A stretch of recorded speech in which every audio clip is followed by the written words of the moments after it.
नमस्कार दोस्तों, मैं कुशाग्र जैन आप सभी का स्वागत करता हूं। एक बार फिर हम इस चैनल पर या इस पटल पर नए प्रश्नों के साथ हाजिर हुए हैं। ऐसे प्रश्न जो प्रतियोगी परीक्षाओं में पूछे जाते हैं। मैं आज एक पुराना पेपर लेकर आया हूं और उसके प्रश्नों को हम यहाँ पर हल करेंगे और देखेंगे कि हम कितने प्रश्नों के उत्तर सही कर पाते हैं। तो ऐसे में निश्चय ही जैसे जैसे मैं प्रश्न हल कर रहा हूं, साथ में आप उत्तर को नीचे लिखते जाए और क्रॉस में चेक करते जाए कि आप कितने उत्तर सही कर पाते हैं। इससे आपको संबल मिलेगा और एक कॉन्फिडेंस आएगा कि कैसे अधिक से अधिक अंक अर्जित कर सकते हैं। साथ ही आप इस वीडियो को अवश्य ही लाइक करें, सब्सक्राइब करें, शेयर करें और कमेंट करें। चैनल को भी सब्सक्राइब करें। तो शुरू करते हैं हम प्रश्नों की श्रृंखला। पेश है आपके सामने पहला प्रश्न। चित्र में काले सफेद रंग के प्रयोग को कहते हैं। The black and white colour scheme that used in a painting is called polychromatic, achromatic, monochromatic, none of दस, बहुवर्णीय नियोजन, वर्ण शून्यता, एक वर्णी और इनमें से कोई नहीं। बड़ा आसान प्रश्न, लेकिन हमेशा कंफ्यूज करता है और हर बार पूछा जाता है। हमें यह ध्यान रखना है कि काला, सफेद और ग्रे जो है वह रंगहीन है। तो ऐसे में जब हम काले और सफेद का प्रयोग करें, अर्थात कि हम रंग का प्रयोग ही नहीं कर रहे हैं, तो ऐसे में यहाँ पर जो स्थिति पैदा होगी उसे हम वर्ण शून्यता के रूप में जानेंगे। अगला प्रश्न है, तीन प्राथमिक रंग कौन से हैं?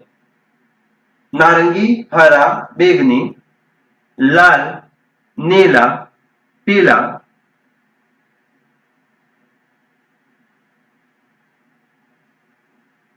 लाल, काला, नीला, लाल, सफेद, नीला। यहाँ पर हमें प्राथमिक रंगों को बताना है। ऐसे कौन से रंग जो प्राथमिक हैं? तो प्रकृति में जो मूल रूप से विद्यमान है वे प्राथमिक रंग कहलाते हैं।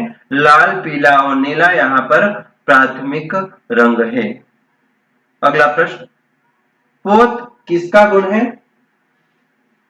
पोत किसका गुण है? तो पोत जो है वह धरातल का गुण है। मैं पहले भी कई बार बता चुका हूं कि धरातल के गुण को पोत कहते हैं। हमें याद रखना है, परीक्षा में हमेशा पूछे जाने वाला प्रश्न। अगला प्रश्न, पोत का वर्गीकरण कितने भागों में किया जाता है?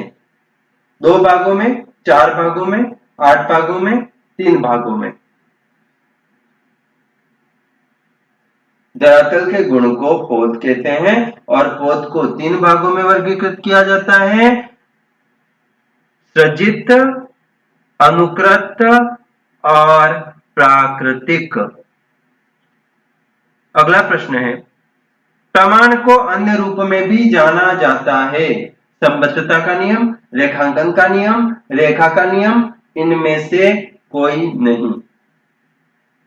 और यहां पर जो सही जवाब होगा वह है संबद्धता का नियम। अगला प्रश्न, मधुबनी शैली किस राज्य में विकसित हुई? मधुबनी शैली किस राज्य में विकसित हुई? मध्य प्रदेश, राजस्थान, बिहार, गुजरात। मधुबनी जिसे मिथिला कला के नाम से भी जाना जाता है, यह मधुबनी जिला जो है बिहार के, वहां पर विकसित कला है। यह एक लोक कला है। लोक कला से संबंधित मैंने कुछ प्रश्न कुछ दिन पहले पूछे थे, उसमें यह प्रश्न आया था मधुबनी से संबंधित। प्रश्नों को ध्यान से देखें, उत्तर को याद रखें, अधिक से अधिक प्रैक्टिस करें, तभी आप सफलता अर्जित कर सकेंगे। अगला प्रश्न है, निम्नलिखित में से कौन सा क्षेत्र मध्य प्रदेश की महादेव पर्वत श्रृंखला में स्थित है। पंचमढ़ी, रायगढ़, रायपुर और मिर्जापुर। यह जो विकल्प दे रखे हैं उसमें से पंचमढ़ी जो है वह इसका सही उत्तर है। प्रागैतिहासिक कला का मुख्य विषय क्या था? Nature sceneries, hunting sceneries, mountain sceneries, human figure. प्रकृति दृश्य, शिकार दृश्य, पर्वतीय दृश्य, मानवाकृतियां।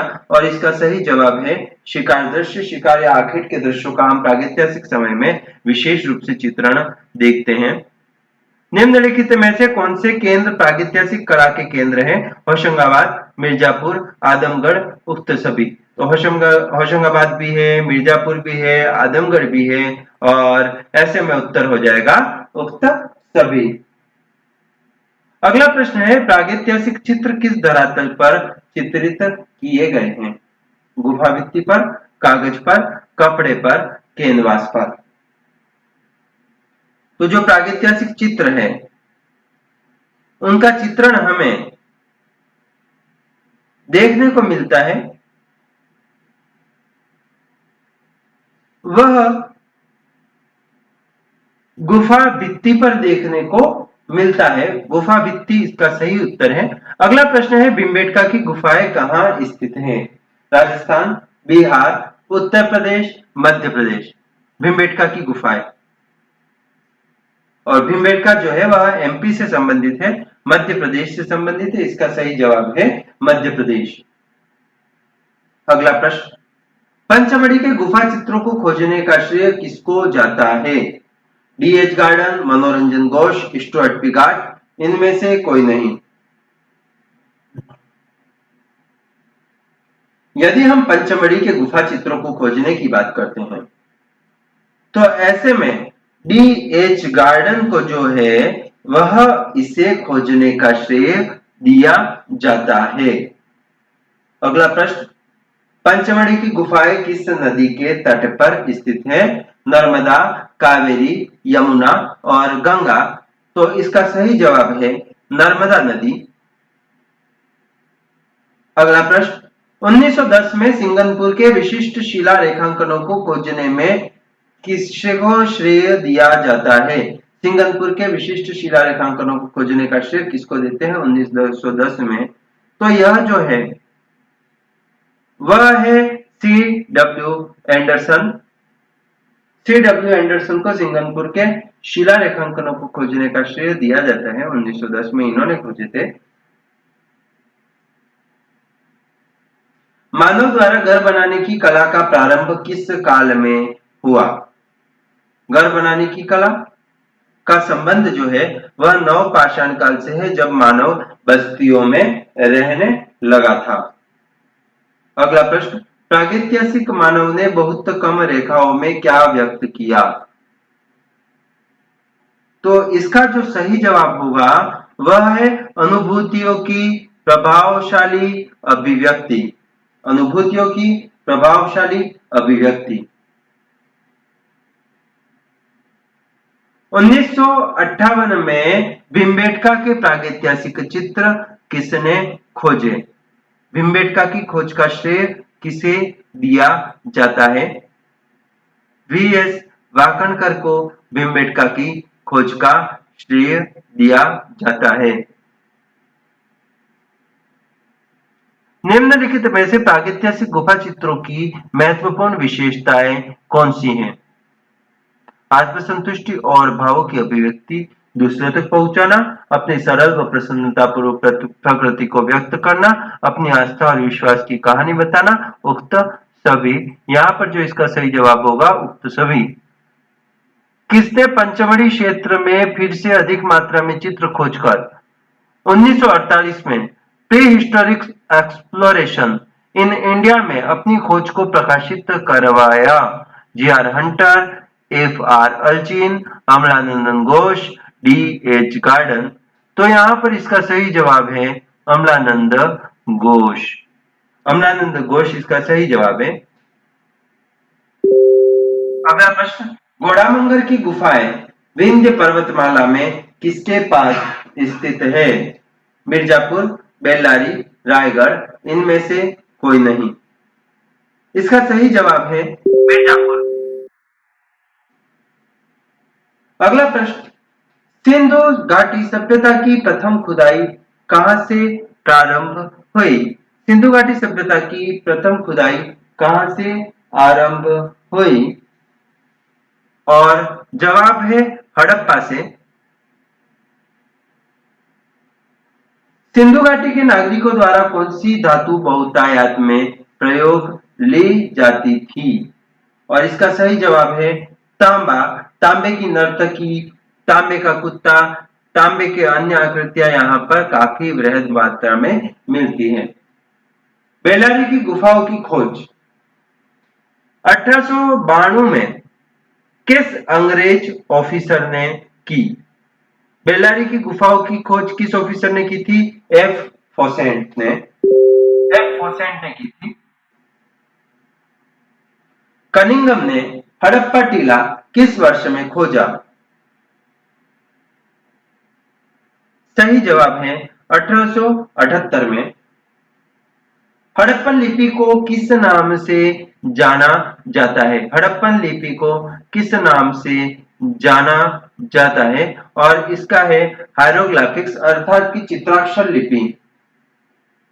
मोहनजोदड़ो से प्राप्त वस्तुओं में सर्वाधिक रोमांचक नर्तकी की मूर्ति किस पदार्थ से बनी है? और इसका सही जवाब है कांस्य।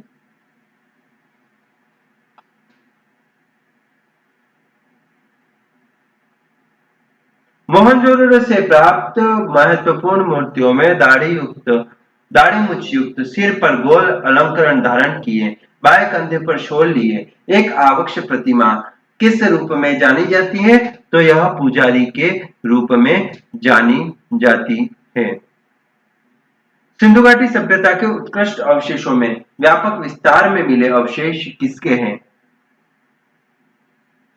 तो इसका सही जवाब है सुव्यवस्थित नगर योजना के। अगला प्रश्न, जोगीमारा की गुफाएं रायगढ़ पर किस क्षेत्र में स्थित है? तो जोगीमारा की गुफाएं जो है वह रायगढ़ में सरगुजा क्षेत्र में स्थित है। सीताबेंगरा गुफा किस रूप में महत्वपूर्ण है? सीताबेंगरा गुफा, तो सीताबेंगरा गुफा को नाट्यशाला के रूप में जाना जाता है। अजंता भारत के प्राचीनतम मठों में से एक है। यह गुफा मंदिरों का समूह महाराष्ट्र राज्य के किस शहर में स्थित है? और इसका सही जवाब होगा औरंगाबाद।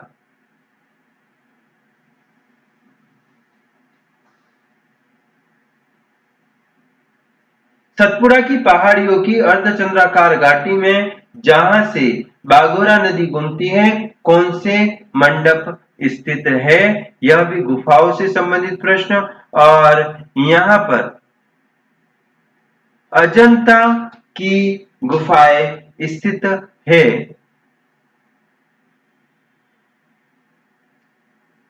बोधिसत्व पद्म पाणि का चित्र अजंता के किस नंबर की गुफा में स्थित है? इसका जवाब है 1 नंबर। काफी प्रसिद्ध चित्र है यह। उत्कृष्ट कृति जिसे सामान्यतः मरती हुई राजकुमारी के नाम से जाना जाता है या मरणासन्न राजकुमारी के नाम से जाना जाता है, डाइंग प्रिंसेस, अजंता की किस गुफा में स्थित है? मरणासन्न राजकुमारी गुफा नंबर 16 में स्थित है। चट्टानों को काटकर बनाए गए बाघ गुफा मंदिर मध्य प्रदेश के धार जिले में किस नदी के तट पर स्थित है? यह बाघिनी नदी के तट पर स्थित है। बाघ के गुफा मंदिर 3 को प्रायः किस नाम से जाना जाता है? हाथीखाना के नाम से जाना जाता है।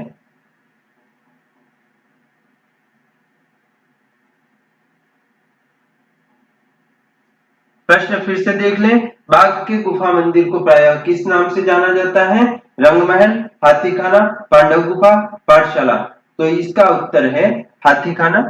अगला प्रश्न, बाग में कुल कितने गुफा मंदिर है? बाग में कुल कितने गुफा मंदिर है? और इसका सही जवाब है 9।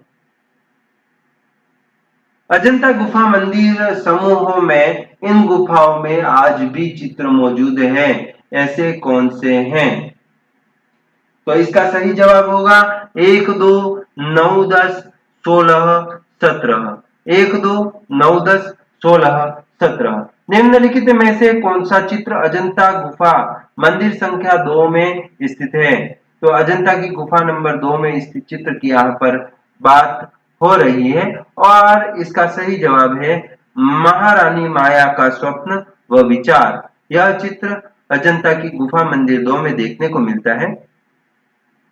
बाग गुफा मंदिर में चित्र के अवशेष देखे जा सकते हैं। तो बाग में जो गुफा मंदिर है उसमें चित्र के अवशेष जो देखने हैं वह आमतौर पर गुफा नंबर 4 और 5 में देखे जा सकते हैं।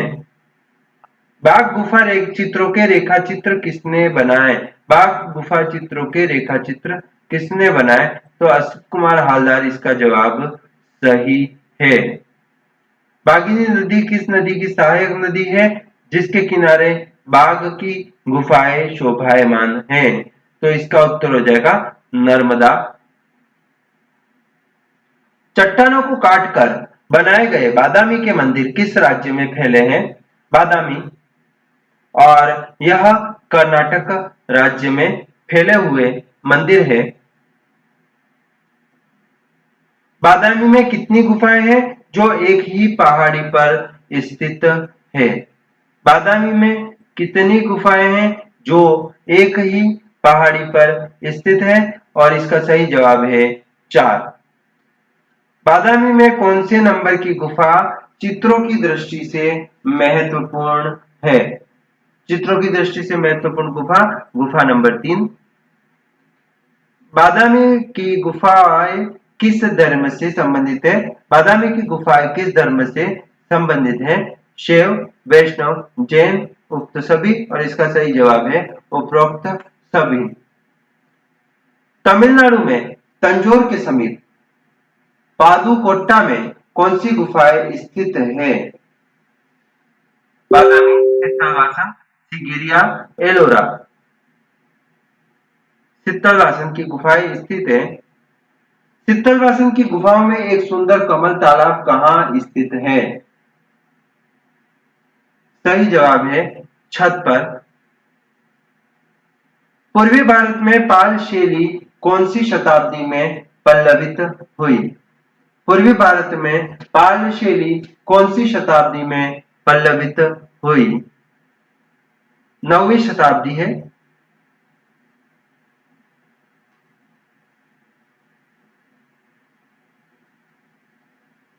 पाल शैली के चित्र किस धर्म व दर्शन से संबंधित है?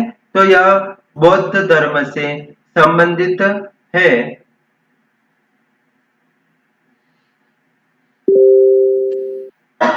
पाल शैली की चित्रित पोथियां अधिकतर किस सतह पर चित्रित की गई है? और इसका सही जवाब है ताड़पत्र पर। धीमान और वित्तपाल नामक चित्रकारों को पाल शैली के संस्थापक के रूप में किसने उल्लेखित किया? तो धीमान और वित्तपाल का जो उल्लेख है वह लामा तारानाथ के द्वारा किया गया है। तिब्बत यात्री लामा तारानाथ के द्वारा किया गया है।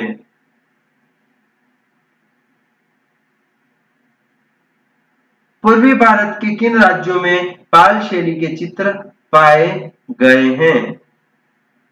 पूर्वी भारत में किन राज्यों में पाल शैली के चित्र पाए गए हैं? और इसका जो जवाब है वह है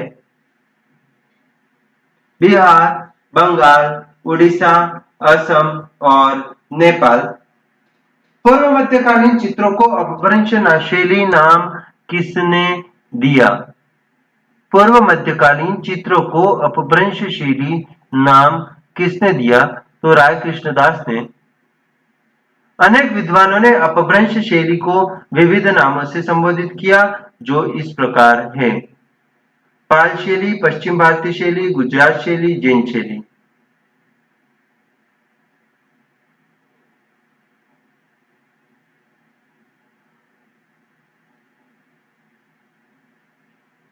जैन मुनियों का सर्वप्रिय ग्रंथ कल्पसूत्र किस धरातल पर चित्रित किया गया है?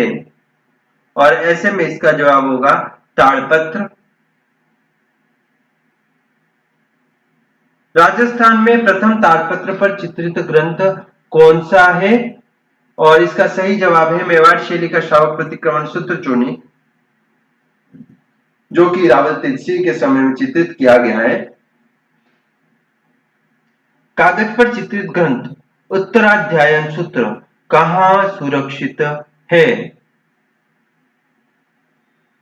जैसलमेर में। कल्पसूत्र की अति प्राचीन चित्रित प्रति किसके पास है? तो कल्पसूत्र की जो अति प्राचीन कृति है वह मोतीचंद्र खजांची के पास है।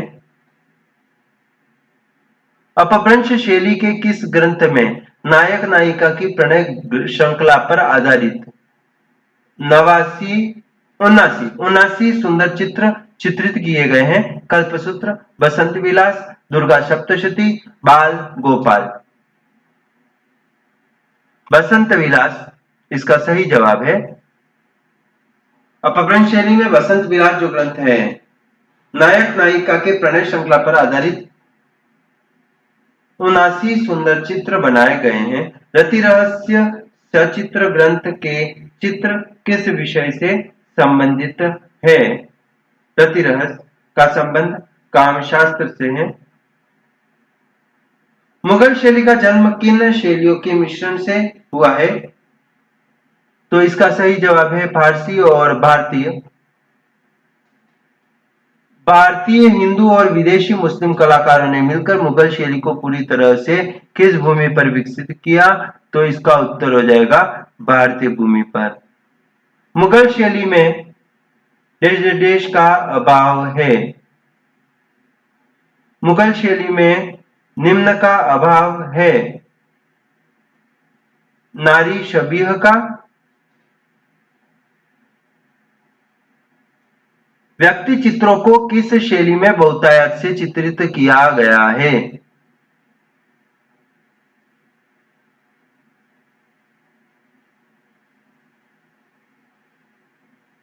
धार्मिक प्रतिबंध के कारण मुगल कला बन गई दरबारी कला।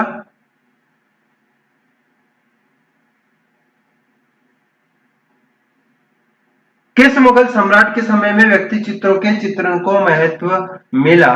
और इसका जो सही जवाब है वह है जहांगीर। किस शासक का शासनकाल मुगल कला का स्वर्ण युग था?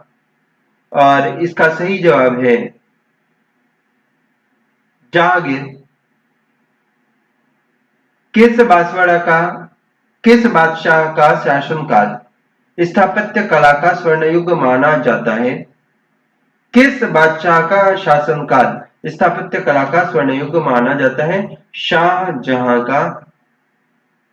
अकबर काल की प्रथम ज्ञात चित्र श्रृंखला जो 28x22 के कागज पर संयोजित की गई है, उसका नाम है दास्ताने अमीर हमजा। अकबर के समय के चित्रकारों के नाम पहचान है: मीर सैयद अली, दसवंत, बसावन। यहां तक तो सेम है, लेकिन बाद में मुकुंद और जमाल का उल्लेख आ रहा है, तो यह सही है, इसलिए पहला जवाब सही होगा। दक्कन शैली के 17वीं शताब्दी के चित्र कहां पर सुरक्षित है? सालारगंज म्यूजियम, हैदराबाद। दक्कन शैली के चित्रों को किस सल्तनत ने विशेष रूप से समृद्ध किया? जवाब है आदिल शाह बीजापुर। निजाम शाह अहमदनगर, कुतुब शाह गोलकुंडा? ये जवाब होगा।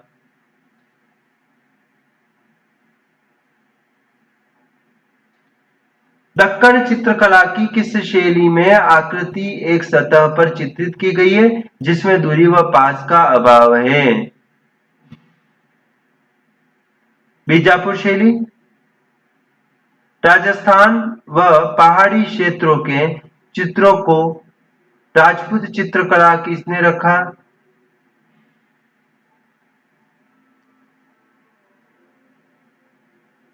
और इसका सही जवाब है आनंद कुमार स्वामी। तो ये कुछ प्रश्न थे।